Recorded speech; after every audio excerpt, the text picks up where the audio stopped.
তিনিটা কাৰ্যকালৰ বাবে অসমৰ মুখ্যমন্ত্ৰী আছিল তেওঁ এগৰাকী সফল ৰাজনীতিবিদ এগৰাকী সফল মুখ্যমন্ত্ৰী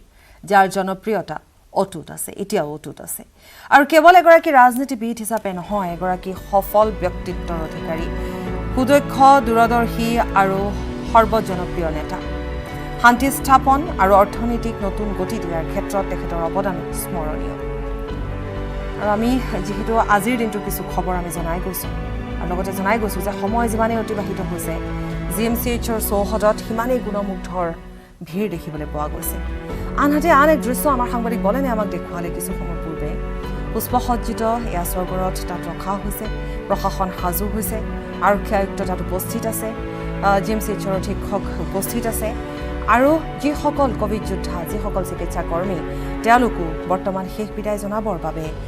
তাত অপেক্ষা কৰা দেখিবলৈ পোৱা গৈছে আনহাতে জিএমচিএইচৰ যি বিল্ডিঙৰ পৰা আমাক বলেনে দেখুৱাইছিল যে সকলো তাত চিকিৎসা কৰ্মী হওক ৰোগীয়ে হওক নিজৰ প্ৰিয় নেতাগৰাকীক জনপ্ৰিয় নেতাগৰাকীক শেষ বিদায় দিবৰ বাবে সকলোৱে এনেধৰণে তাত বাট চোৱা দেখিবলৈ পোৱা গৈছে বলেন পুনৰ আপোনাৰ ওচৰলৈ আহিছোঁ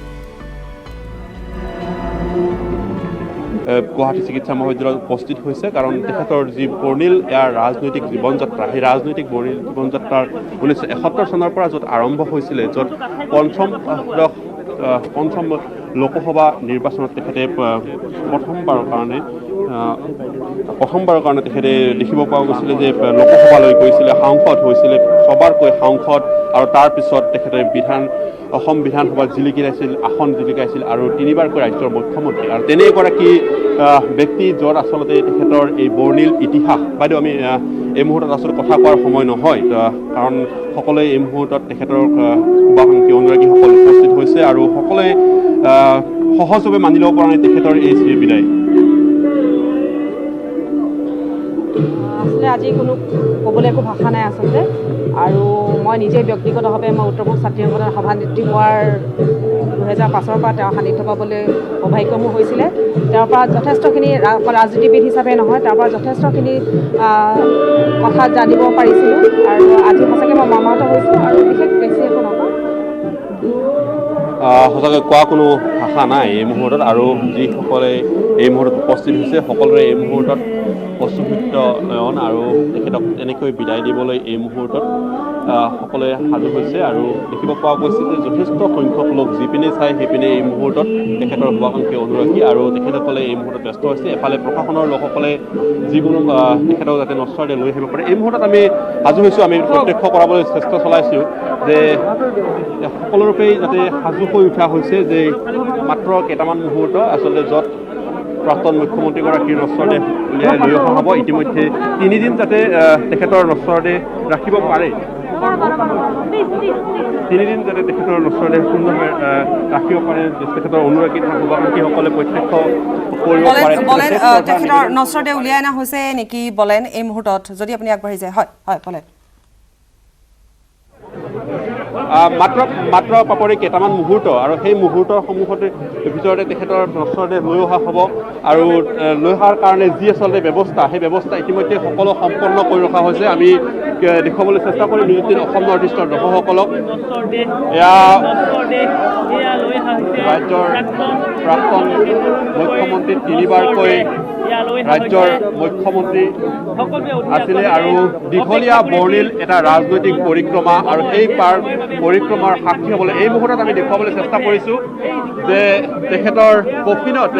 এই মুহূৰ্তত প্ৰাক্তন মুখ্যমন্ত্ৰীগৰাকীৰ নশ্বৰদেহ উলিয়াই লৈ অহা হৈছে এই মুহূৰ্তত আমি দেখুৱাইছোঁ যে তেখেতৰ নশ্বৰদেহৰ সাক্ষী এই মুহূৰ্তত অসম প্ৰদেশ কংগ্ৰেছ কমিটিৰ সভাপতি ৰিপুণ বৰা পুত্ৰ গৌৰৱ গগৈ প্ৰমুখ কৰি এই মুহূৰ্তত তেখেতৰ শেষ শ্ৰদ্ধা জনাই তেখেতক উলিয়াই লৈ অহা হৈছে গুৱাহাটী চিকিৎসা মহাবিদ্যালয়ৰ সন্মুখভাগৰ এয়া প্ৰথমটো দৃশ্য তেখেতৰ নশ্বৰদেহ লৈ অহা হৈছে সকলোৱে উচুপি উঠিছে সকলোৱে ভাগি পৰিছে আৰু ম্ৰিয়মান এক শোকাকুল পৰিৱেশৰ মাজত এয়া পৰিৱেশ ৰাজ্যৰ আমি দেখুৱাইছোঁ ৰাজ্যৰ প্ৰাক্তন মুখ্যমন্ত্ৰী তৰুণ গগৈৰ নশ্বৰদেহ এই মুহূৰ্তত শেষ যাত্ৰাৰ যিখন পুষ্পসজ্জিত বাহন সেই বাহনত উঠাবলৈ লৈ অহা হৈছে এয়া শেষ সাক্ষী হৈ ৰৈছে এই তেখেতৰ কফিন বক্সৰ য'ত লৈ অহা হৈছে নশ্বৰ দেহ সেই নশ্বৰ দেহত ৰিপুণ বৰা তেখেতৰ পুত্ৰ গৌৰৱ গগৈকে প্ৰমুখ্য কৰি ৰকিবুল হুছেইন সাক্ষী হৈ ৰৈছে আৰু অজস্ৰ গুণমুগ্ধ আহি এই মুহূৰ্তত দেখিব পোৱা গৈছে উপস্থিত হৈছে আৰু শকাকুল আৰু সকলোৱে অশ্ৰুসিক্ত নয়নেৰে প্ৰাক্তন মুখ্যমন্ত্ৰীগৰাকীক চিৰবিদায় জনাবলৈ এই মুহূৰ্তত উপস্থিত হৈছে এয়া দেখুৱাইছোঁ 26 আগষ্ট তাৰিখৰ পৰাই তেখেতে কভিডৰ সৈতে যুঁজিছিলে এখন এই যুঁজ আৰু এই দীঘলীয়া যুঁজৰ অন্তত অৱশেষত জীৱনৰ সৈতে হাৰ মানিলে ৰাজ্যৰ প্ৰাক্তন মুখ্যমন্ত্ৰীগৰাকী জীৱনৰ সৈতে হাৰ মানিলে যোৱাকালি 5:34 আৰু সেই ক্ষণৰ পিছতে দেখিব পোৱা গৈছিলে যে অনেক গুণমুগ্ধ শুভাকাংক্ষীৰ ভিৰ য'ত আচলতে প্ৰাক্তন মুখ্যমন্ত্ৰীগৰাকীক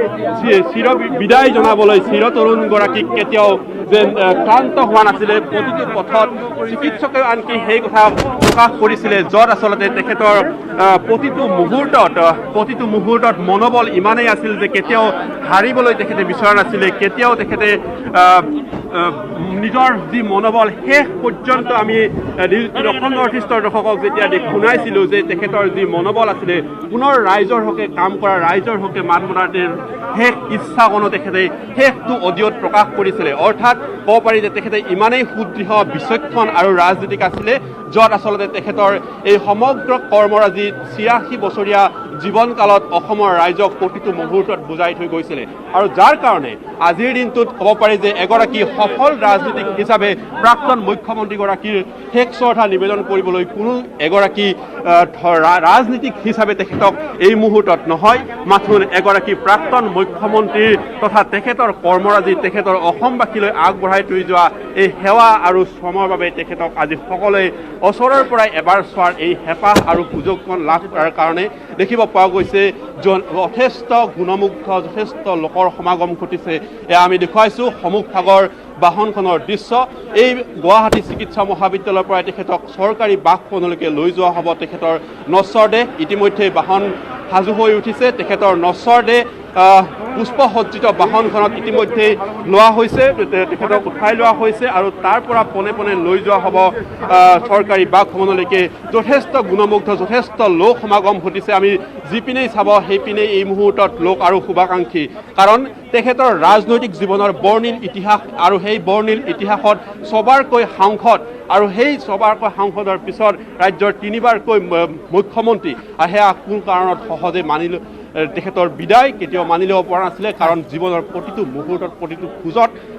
সবলভাৱে নেতৃত্ব দি সবলভাৱে আগবঢ়াই লৈ যোৱাৰ তেখেতৰ যি সেয়া অসমবাসীলৈ কৰণীয় আছিলে সেই কৰ্মৰ আজিৰ এই দিনটোত বিশেষকৈ দেখিব পোৱা গৈছে যে যথেষ্ট লোক হাঁহি সমাগম ঘটিছে আৰু তেখেতক বিদায় জনাবলৈ এই মুহূৰ্তত অশ্ৰুসিক্ত নয়নেৰে তেখেতক চিৰবিদায় জনাবলৈ তেখেতৰ গুৱাহাটী চিকিৎসা মহাবিদ্যালয়ৰ প্ৰাংগণত উপস্থিত হৈছে মৃত্যুৰ সৈতে হাৰ মানিব বিচৰা নাছিলে প্ৰাক্তন মুখ্যমন্ত্ৰীগৰাকীয়ে মৃত্যুৰ সৈতে যুঁজিছিলে আৰু দীঘলীয়া সেই যুঁজত অৱশেষত হাৰ মানিছিলে যোৱাকালি সন্ধিয়া 5:34 যিটো কেতিয়াও সহজভাৱে এই মুহূৰ্তত কোনেও ল'ব পৰা নাই কোনেও মানি ল'ব পৰা নাই তেখেতৰ এই বিদায় চিৰবিদায় বুলি চুপি উঠিছে প্ৰতিগৰাকী গুণমুগ্ধই এই মুহূৰ্তত দীঘলীয়া শাৰী আৰু তেখেতক এই মুহূৰ্তত এবাৰ ওচৰৰ পৰা চোৱাৰ এবাৰ তেখেতক প্ৰত্যেক নশ্বৰ দেহত শ্ৰদ্ধা জনাৰ কাৰণে হেঁপাহ এই মুহূৰ্তত দেখিব পোৱা গৈছে সকলো সাজু হৈছে আৰু এইদৰে এতিয়া GS ৰোডেৰে তেখেতৰ নশ্বৰ দেহ লৈ যোৱা হ'ব তেখেতৰ চৰকাৰী বাসভৱনলৈকে সকলো ব্যৱস্থা সম্পন্ন কৰি তোলা হৈছে আমি দেখুৱাইছিলোঁ যে এই মুহূৰ্তত নশ্বৰ দেহ লৈ যোৱা হ'ব সকলো সাজু প্ৰশাসন সাজু যথেষ্ট সংখ্যক গুণমুগ্ধ আছে আপুনি দেখাই থাকক কাৰণ যেহেতু নশ্বৰ দেহ যেনেধৰণে লৈ যোৱা হ'ব আমি পুনৰ কৈছোঁ যে কলাক্ষেত্ৰৰ পূৰ্বে চৰকাৰী বাসভৱনলৈ লৈ যোৱা হ'ব গতিকে আমাৰ সাংবাদিকসকলো নিশ্চয় সাজু হৈ থাকিব লাগিব বলেন সেই দৃশ্য আপুনি দেখুৱাই থাকক আৰু আমি এই মুহূৰ্তত GMCHৰ পৰা পোনপটীয়াকৈ দেখুৱালোঁ এয়া পুষ্পসজ্জিত বাহনত নশ্বৰ দেহ তুলি দিয়া হৈছে আৰু দেখিবলৈ পোৱা গৈছে যথেষ্ট সংখ্যক লোক তাত সমবেত হৈছে আৰু আমি জনাই যাম আমি দেখুৱাই যাম আমি প্ৰতি মুহূৰ্তৰ খবৰ জনাই যাম আৰু লগতে আমি কৈ গৈছোঁ যে বৰ্তমান তাত উপস্থিত আছে কংগ্ৰেছ দলৰ কৰ্মকৰ্তাসকল তাত উপস্থিত আছে আৰু ইতিমধ্যে আৰক্ষীৰ তৰফৰ পৰা সকলো ব্যৱস্থা গ্ৰহণ কৰা হৈছে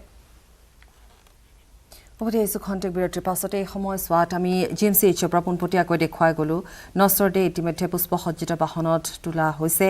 আৰু কংগ্ৰেছৰ কৰ্মকৰ্তাসকল তাত উপস্থিত আছে এই মুহূৰ্তত যেহেতু তাৰ পৰা লৈ যোৱা হ'ব শেষ বিদায় জনাবৰ বাবে তাত অগণন লোকৰ ভিৰ অগণন লোকৰ সমাগম দেখিবলৈ পোৱা গৈছে আৰু বিভিন্ন জনৰ শোকবাৰ্তা ইতিমধ্যে আমাৰ হাতত আহি পৰিছে কিন্তু পোনপটীয়া সম্প্ৰচাৰ আমি অব্যাহত ৰাখিছোঁ বলেন আমাৰ সৈতে আছে বলেন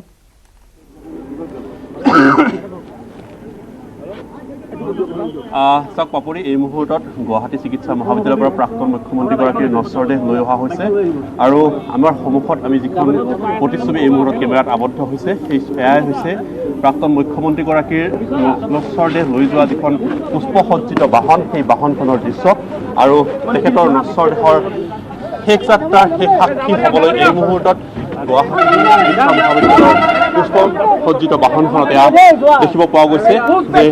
প্ৰদেশ কংগ্ৰেছৰ যিসকল নেতৃত্ব এই মুহূৰ্তত মহাপ্ৰয়াণৰ দৃশ্য আৰু এই দৃশ্যৰ আমি দেখুৱাই গৈছো অজস্ৰ গুণমুগ্ধ আৰু সেই গুণমুগ্ধসকলৰ এই মুহূৰ্তত সাক্ষী হৈছে আৰু শেষ যাত্ৰাৰ প্ৰাক্তন মুখ্যমন্ত্ৰীগৰাকীৰ শেষ বিদায় কেতিয়াও মানি ল'ব পৰা নাছিল আৰু মানি ল'ব পৰা নাই সহজে আৰু সেই বাহনখন এই মুহূৰ্তত চৰকাৰী আৱাসলৈকে এই মুহূৰ্তত আগবাঢ়িছে আৰু এনে এটা পৰিৱেশৰ মাজেৰে তেখেতৰ লৈ যোৱা হ'ব GS ৰোডেৰে আৰু এটা দীঘলীয়া বৰ্ণিল যি পৰিক্ৰমা ৰাজনীতি আৰু সেই ৰাজনীতিৰ পথাৰখনত তেখেতৰ যি দখল আৰু সমাজখনৰ কাৰণে অসমখনৰ কাৰণে কৰাৰ যি তেখেতৰ বিৰল কাম সেই কামক আজি সহজে সকলোৱে আজি একেমুখে কৈছে আৰু তেখেতৰ এই শেষ যাত্ৰাৰ সময়খিনিত বিশেষকৈ দেখিব পোৱা গৈছে যে সাক্ষী হৈছে প্ৰদেশ কংগ্ৰেছৰ সভাপতি ৰিপুণ বৰা প্ৰমুখ্যে ৰকিবুল হুছেইন তেখেতৰ পুত্ৰ লগতে আন যিসকল নেতৃবৃন্দ সেয়া নেতৃবৃন্দ এই মুহূৰ্তত সাক্ষী হৈছে আৰু এই বিশাল পুষ্পসজ্জিত এই বাহনখনতে লৈ যোৱা হৈছে তেখেতৰ নশ্বৰ দেহ প্ৰতিটো আচলতে মুহূৰ্তত আচম্বিত হৈছে জনগণ প্ৰতিটো মুহূৰ্তই আচলতে হতবাক কৰিছে আৰু সহজে যিহেতুকে বিচৰা নাছিলে তেখেত আৰু তেখেতেই নিজকে চিৰতৰুণ বুলি কৈছিলে প্ৰতিটো ৰাজনৈতিক খোজত আচলতে এক অভিভাৱক স্বৰূপ আছিলে আৰু তেনে অৱস্থাত প্ৰতিটো ৰাজনৈতিক দলৰ লোক যিসকল যোৱাকালি ভাগৰ পৰা উপস্থিত হৈছিলে তেখেতসকলে সেই কথাটোৱে আচলতে কৈছিল যে কোনো মুহূৰ্তত আচলতে বলেন আপুনি দেখুৱাই যাওক এই যাত্ৰাৰ সাক্ষী নিউজ 18 আৰু বলেন যিহেতু আগবাঢ়িছে আপুনিও আমি প্ৰতি মুহূৰ্তৰ খবৰ আমি জনাই যাম আৰু আমি পুনৰ কৈছোঁ যে শোকত মিৰমান এতিয়া ৰাজ্যবাসী এয়া যাত্ৰা ইতিমধ্যে নশ্বৰ দেহলৈ আৰম্ভ হৈছে চৰকাৰী বাসভৱনলৈ লৈ যোৱা হ'ব তাৰ পাছৰ যি কাৰ্যক্ৰমণিকা সেয়াও আমি পোনপটীয়াকৈ দেখুৱাই যাম